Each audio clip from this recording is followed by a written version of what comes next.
உங்களுக்கு தெரியும், இந்த சம்பவத்தை சுருக்கமாக சொல்லியிருக்கிறேன். ஆண்டவர் மோசே என்ற தேவன் ஒரு மரத்தை காட்டினார். அந்த மரத்தை வெட்டி போட்டார்.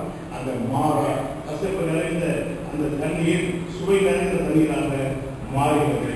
மகிழ்வோடு அவர்கள் விழிப்பாக இந்த சுவையான தண்ணீரை குடித்தார்கள்.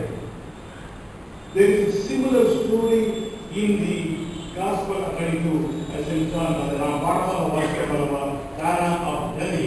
அந்த கையிலே உள்ள அந்த திருமண வீட்டிற்கு இயேசு சுவாமி சீசரும் தாயாரும் அழைக்கப்பட்டிருந்தார்கள். அங்கே நடந்தவர்கள் தெரியும், நாம் பாடமாக வாசி கேட்டோம்.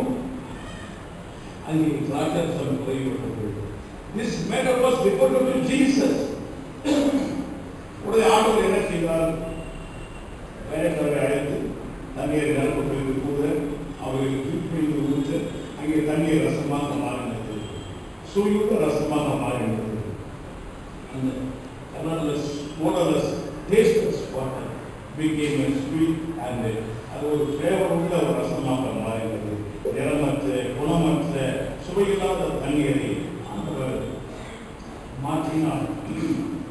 These two stories illustrate that we have a God who has the authority over the elements of the universe. He has the authority over the elements of the universe. அந்த மூலங்கள் எலிமெண்ட்கள் இருக்கிறதோ அந்த உலகத்தில் உள்ள எல்லா மூலங்களையும் அவர் மாற்றுவதற்கு வல்லமையுள்ளவராக இருக்கிறார்.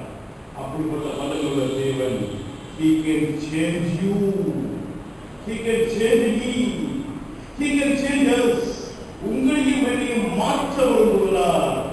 அங்கே தண்ணீரை மாற்றினார் ரசமாக, இங்கே நம்மை மாற்ற விரும்புகிறார். I want to give you